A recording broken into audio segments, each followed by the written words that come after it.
अस्सलाम वालेकुम students, I am Zohaib Ahmed Anjum और आज हम जिस मौजू पे बात कर रहे हैं वो है ग्लोबलाइजेशन। हम ग्लोबलाइजेशन की बात करेंगे उससे पहले आपसे एक बात शेयर करता चलूं। कोफी अनान ने सितंबर 1919 में कहा था कि a global era requires a global engagement. आप अगर बात करें सारी दुनिया में एक ही ग्लोबल सिस्टम की, ग्लोबल पॉलिटिकल सिस्टम की, ग्लोबल सिक्योरिटी सिस्टम की, या फिर आप बात करें ग्लोबल लेवल के ऊपर एक ही ऑर्गेनाइजेशन की, ग्लोबल गवर्नेंस की बात करें, यूनाइटेड नेशंस ऑर्गेनाइजेशन जैसे किसी इंस्टीट्यूशन की बात करें, या किसी एक कंपनी की बात करें, या किसी एक एमएनसी की बात करें, जो कि ग्लोबल लेवल के ऊपर सारे फंक्शंस को, सारी स्टेट्स को, सारे लोगों को कंट्रोल कर रही हो, तो उसके लिए by this very quotation of Mister Kofi Annan, उसके लिए सारी दुनिया को ग्लोबली इंगेज होना पड़ेगा। अब जो है ग्लोबलाइजेशन को डिफाइन करने की जो है वो डिफरेंट कोशिशें हुई हैं, लेकिन जो दुनिया में इंटरकनेक्टेडनेस है, इंटेंसिफिकेशन है, intensification of transactions, intensification of interactions, इसको जो है वो आमतौर पे ग्लोबलाइजेशन कहा जाता है। अब एक और जो आप यहां पे देख रहे हैं वो है डीटेरिटोरियलाइजेशन। डीटेरिटोरियलाइजेशन ये है कि जो ट्रेडिशनल कॉन्सेप्ट था पीस ऑफ वेस्टफालिया के बाद, एक स्टेट का कॉन्सेप्ट अटैच किया जाता था कि स्टेट के 5 एलिमेंट्स में से टेरिटरी भी एक एलिमेंट था। तो अब वो जो ट्रेडिशनली टेरिटरी जो एक स्टेट का प्रेरोगेटिव समझा जाता था, या एक स्टेट का एक प्रोमिनेंट फीचर या डिस्टिंक्ट फीचर समझा जाता था, तो अब वो टेरिटरी लेस रेलिवेंट हो गई है। इट डजंट मीन के अब वो बिल्कुल ही खत्म हो गई है, बट इट मीन्स कि अब टेरिटरी की इंपॉर्टेंस रिलेटिवली कम हो गई है। इसका ये भी मतलब है, अगेन यूरोपीय यूनियन की हम बात कर लें तो यूरोप के जो अंदर जो ममालिक हैं वो उन्होंने शेंजन जोन एस्टेब्लिश किया हुआ है, और इस जोन में आप अगर एक कंट्री के पासपोर्ट होल्डर हैं तो आप सारे यूरोप में मूव कर सकते हैं। तो मोबिलिटी फ्री है। तो इसका मतलब है कि एक कंट्री के बॉर्डर के ऊपर अगर आप जाएं, या फिर आप पासपोर्ट लेके जाएं एयरपोर्ट के ऊपर, तो दूसरे कंट्री में आप आसानी से जा सकते हैं, आपको वीजा लगवाने की जरूरत नहीं है।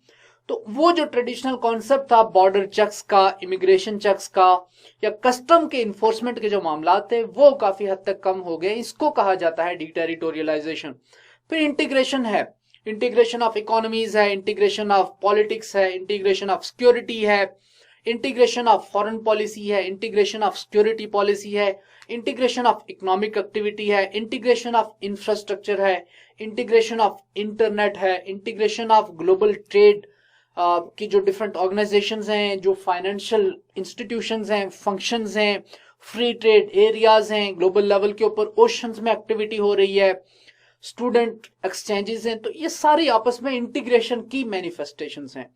इंटरेक्शन हो रहा है, आप यहाँ पाकिस्तान में बैठे यूनाइटेड स्टेट्स में अपने किसी दोस्त से बात कर सकते हैं, आप इंटरेक्ट कर सकते हैं, आप इंडिया में किसी से बात कर सकते हैं, आप जो ऑस्ट्रेलिया में किसी से बात कर सकते हो। ये इंटरेक्शन जो है इसको ग्लोबलाइजेशन कहा जाता है।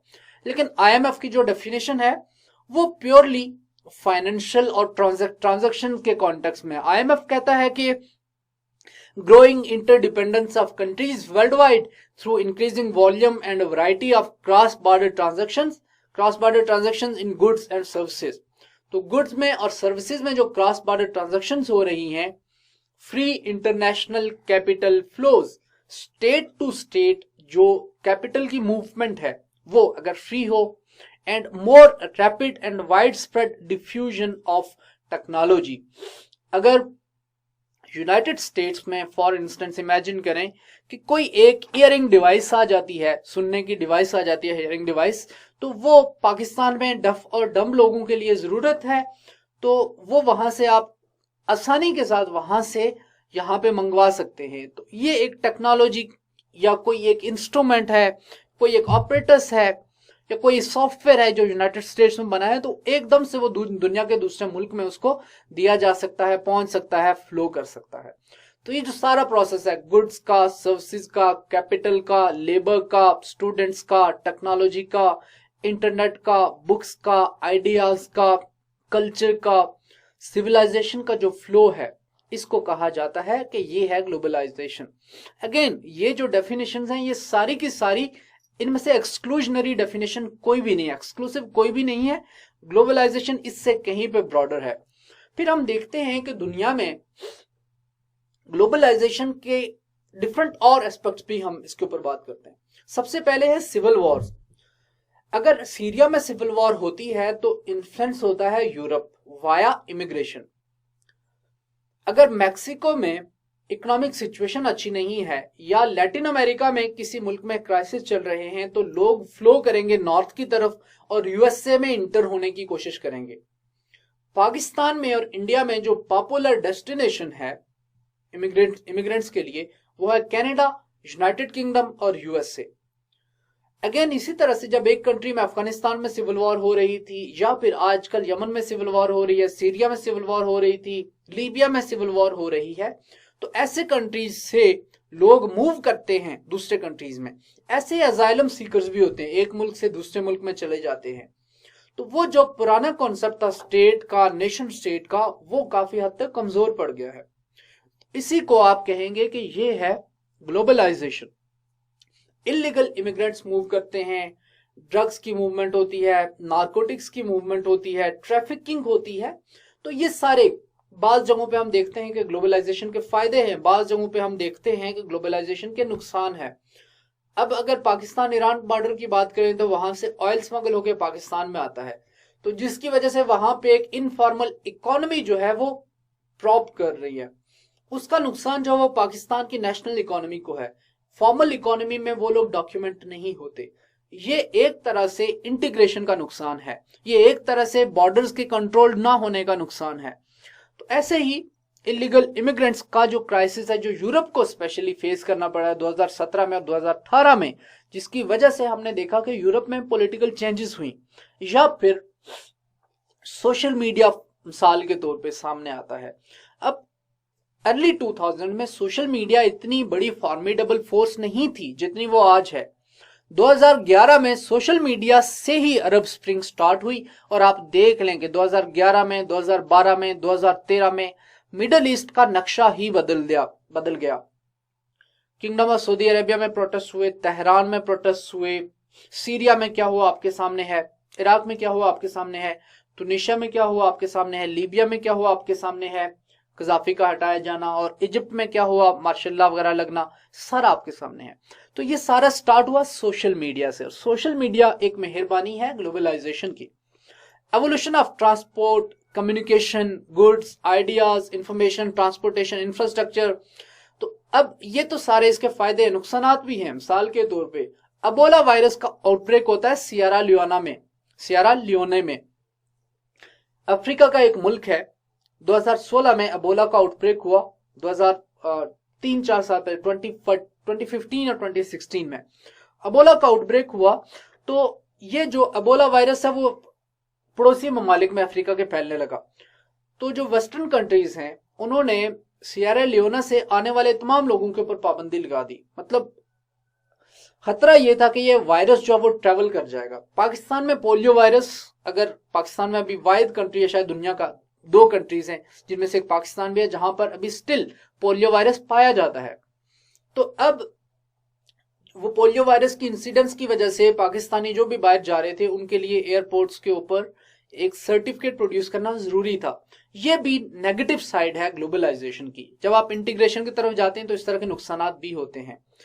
ग्लोबलाइजेशन नेसेसरी नहीं है, जरूरी नहीं है कि एक फोर्स फॉर गुड हो, specially in the context of हम देखते हैं कि ग्लोबल लेवल के ऊपर ये जो कंट्रीज हैं, organisation of economic cooperation and development है, या G7 है, या परमानेंट 5 है जो यूनाइटेड नेशन के P5 पावर्स हैं, organisation of petroleum exporting countries हैं, यूरोपीय यूनियन है, IMF है, वर्ल्ड बैंक है, वर्ल्ड ट्रेड ऑर्गेनाइजेशन है, ये सारी जो ऑर्गेनाइजेशन हैं इनमें से बाज जो वो कंट्रीज के ब्लॉक्स हैं, बाज मेगा इकोनॉमिक पावर्स हैं, बाज जो है वो पेट्रोलियम से मुतालिक जो है वो अलायंस है, ओपेक की मैं बात कर रहा हूं, या यूरोपीय यूनियन जो है वो इंटीग्रेशन है।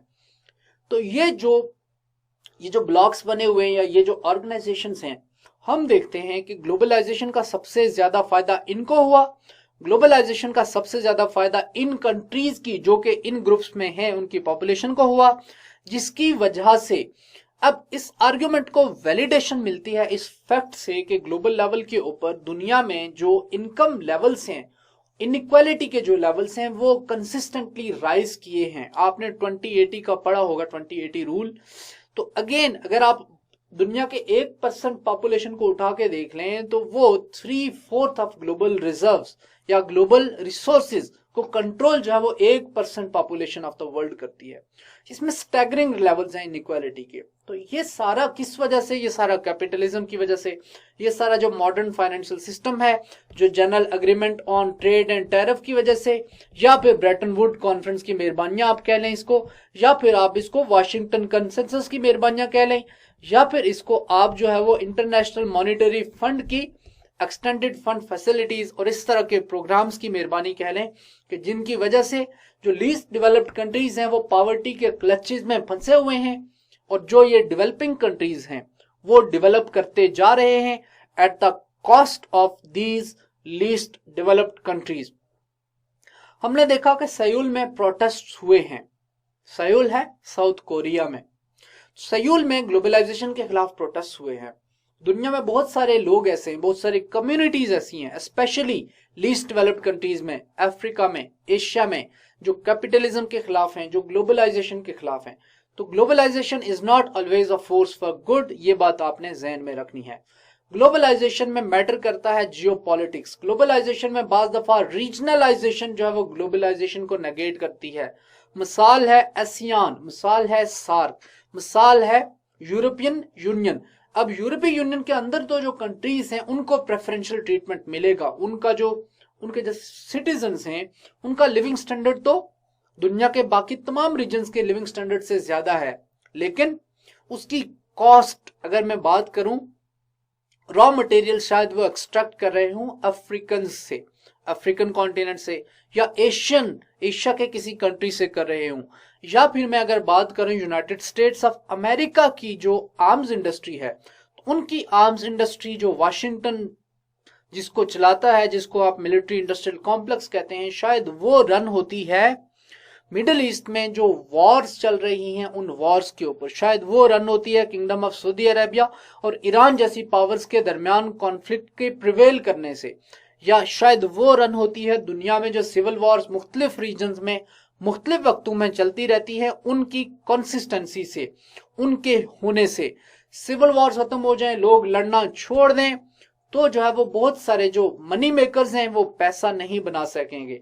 तो ट्रिक्स्टर्स जो है, जो कैपिटलिज्म के मास्टर माइंड्स हैं, जो नियो कॉलोनियलिज्म के जो आर्किटेक्ट्स हैं, उन्होंने बुनियादी तौर पे कैपिटलिज्म की फॉर्म में नियो इंपीरियलिज्म क्रिएट किया हुआ है। तो जियोपॉलिटिक्स, रीजनलाइजेशन हो या इंटरनेशनलाइजेशन हो, जिसके घर में रोटी है उसके लिए globalisation is a force for good, जिसके घर में नहीं है उसके लिए जो है वो ग्लोबलाइजेशन का कोई फायदा नहीं। ये जो है वो G20 की कॉन्फ्रेंस के खिलाफ प्रोटेस्ट का आपको इमेज नजर आ रहा है। ग्लोबलाइजेशन के इंजन्स क्या है? अब कुछ इसके थ्योरेटिकल एस्पेक्ट्स के ऊपर बात कर चुके हैं। टेक्निक्स का फ्लो होता है। इकोनॉमिक एक्टिविटी इंटीग्रेटेड है। इसमें जो आपने मेजर एलिमेंट्स हैं वो आपने ये ध्यान में रखना है। इकोनॉमिक्स के फ्रंट के ऊपर IMF, वर्ल्ड बैंक और वर्ल्ड ट्रेड ऑर्गेनाइजेशन का रोल बहुत ज्यादा इंपॉर्टेंट है। पॉलिटिक्स में आपने जो है वो सिक्योरिटी की, अगर आप सिक्योरिटी के सेंटर के ऊपर बात करें तो इसमें UNO जैसी ऑर्गेनाइजेशंस का रोल है, और इसमें जो है वो यूरोपीय यूनियन जैसी ऑर्गेनाइजेशंस का रोल है कि जिनकी कॉमन फॉरेन और सिक्योरिटी पॉलिसी है। तो इस कॉन्टेक्स्ट में आपने इसको देखना है।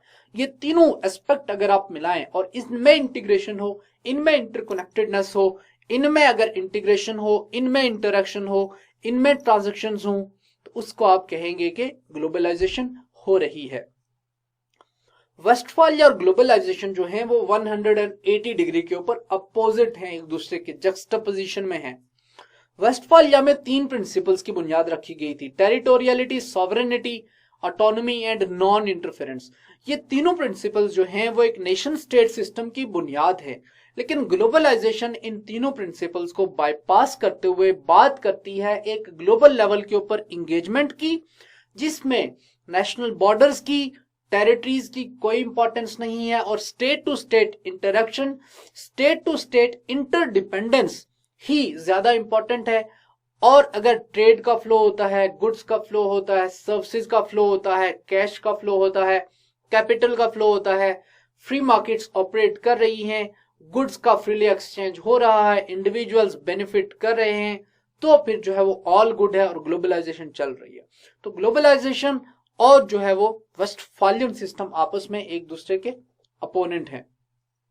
मल्टीलैटरल इंस्टीट्यूशंस हमें नजर आते हैं ग्लोबलाइजेशन में, IMF, वर्ल्ड बैंक वगैरह की मैंने बात की। ग्लोबल सिविल सोसाइटी लाइक, अब ग्लोबल लेवल के ऊपर बाज ऑर्गेनाइजेशन अच्छा काम भी कर रही हैं। ICRC की मैंने आपसे बात की, ट्रांसपेरेंसी इंटरनेशनल है, ह्यूमन राइट्स वॉच है, एमनेस्टी इंटरनेशनल है, मेडिसिन सेंस फ्रंटियर्स है, डॉक्टर्स विदाउट बॉर्डर्स, इस तरह की ऑर्गेनाइजेशन है जो बहुत अच्छा काम भी कर रही हैं। इंटरनेशनल लेवल के ऊपर civil society, specially human rights के जो ग्रुप्स हैं वो बहुत ज्यादा फॉर्मिडेबल फोर्स बन चुके हैं, पावरफुल फोर्स बन चुके हैं। तो ये ग्लोबलाइजेशन का फायदा भी है, लेकिन कुछ नुकसानात भी हैं। मिसाल के तौर पे सिक्योरिटी यूनिवर्सलाइज हो चुकी है, दुनिया के एक रीजन में वॉर, सारी दुनिया में इन्फ्लुएंस। टेररिज्म या इंसर्जेंसीज की वजह से global war on terror start हो गई। तो जब वार होती है तो वो भी ग्लोबल होगी। इससे पहले वर्ल्ड वार 1, वर्ल्ड वार 2 का आपने सुना होगा, लेकिन आपने इनके साथ ग्लोबल वॉर का वर्ड अटैच नहीं किया जाता क्योंकि लिटरेचर में था ही नहीं। लेकिन यूनाइटेड स्टेट्स ऑफ अमेरिका की मेहरबानी कि हमें ग्लोबलाइजेशन में वॉर भी मिल गई, तो अब वॉर भी ग्लोबल लेवल के ऊपर हो सकती है। ऑल्दो वर्ल्ड वार और वर्ल्ड वार 1 और 2 जितनी इस वॉर में GWOT में इसमें इतना ज्यादा नुकसान नहीं हुआ, but still internationalisation of security, तो सिक्योरिटी इंटरनेशनलाइज हो चुकी है। मिसाल के तौर पे अभी जो है वो रिसेंटली इराक में जो कॉन्फ्लिक्ट चल रहा है उसमें हुआ ये कि अब इराक एक इंडिपेंडेंट कंट्री है। ये टिपिकल एग्जांपल है जहां से आपको ग्लोबलाइजेशन समझने में मदद मिलेगी। ईरान की जो IRGC, जो वहां के रेवोल्यूशनरी गार्ड कोर्स हैं, वो सपोर्ट करते हैं एक ग्रुप है, एक मलेशिया है जिसको कहते हैं हाशिद अल शाबी। हाशिद अल शाबी जो है वो ईरानियन बैक्ड और ईरानियन सपोर्टेड ग्रुप है, और हाशिद अल शाबी ग्रुप ने इराक की गवर्नमेंट को सपोर्ट किया क्योंकि इराक वॉर में, इराक की जो इस्लामिक स्टेट के खिलाफ वॉर थी उसमें ईरान इराक की गवर्नमेंट का सपोर्टर था, और दूसरी तरफ जो है वो USA भी इराक की गवर्नमेंट को सपोर्ट करता रहा है इस वॉर में। लेकिन इंटरेस्टिंगली आपको पता है कि इराक में ही और मिडिल ईस्ट में ही USA और ईरान जो है वो आपस में एक दूसरे के खिलाफ हैं। तो अब हुआ ये कि यूनाइटेड स्टेट्स के जो ट्रूप्स हैं उन्होंने हाशिद अल शाबी के, उनका एक फर्दर आगे ग्रुप है, उस ग्रुप का नाम है कताइब हिजबुल्ला। तो कताइब हिजबुल्ला जो ईरानियन बैक्ड हैं, जिनको ईरान की सपोर्ट है, उनके कमांड स्टेशंस के ऊपर अटैक किया। बदले में इराक में जो शियाज हैं, शियाज कह लें या जिनके अंदर ईरान का सपोर्ट बेस है, उन लोगों ने USA की एम्बेसी के ऊपर अटैक कर दिया। अब ये इंसिडेंट ऐसा है कि आप देख लें कि एक थर्ड कंट्री में एक इवेंट हो रहा है, लेकिन उसकी वजह से USA की एम्बेसी भी इन्फ्लुएंस हो रही है, एम्बेसडर्स भी इन्फ्लुएंस हो रहे हैं, इंटरनेशनल लॉ भी आ गया है, इंटरनेशनल रिलेशंस भी इन्वॉल्व हो गए हैं, और ईरान भी इन्वॉल्व हो गया है जिसका डायरेक्टली उस कॉन्फ्लिक्ट से शायद कोई ताल्लुक नहीं है। तो इस तरह से जो सिक्योरिटी की डोमेन है वो भी इंटरनेशनलाइज हो गई है। और मजे की बात यह कि उसी एम्बेसी में जो एम्बेसडर्स की जो सिक्योरिटी के लिए जो लोग डिप्लॉय होंगे वो ब्लैक वाटर जैसी या डेनकॉप जैसी किसी ऑर्गेनाइजेशन से या किसी सिक्योरिटी एजेंसी से भर्ती किए होंगे। तो इसी डोमेन में प्राइवेटाइजेशन ऑफ वॉर हो गई है। तो वॉर भी प्राइवेटाइज हो चुकी है, मर्सनरीज भी, इनको भी आपने इसी कॉन्टेक्स्ट में समझ लेना है।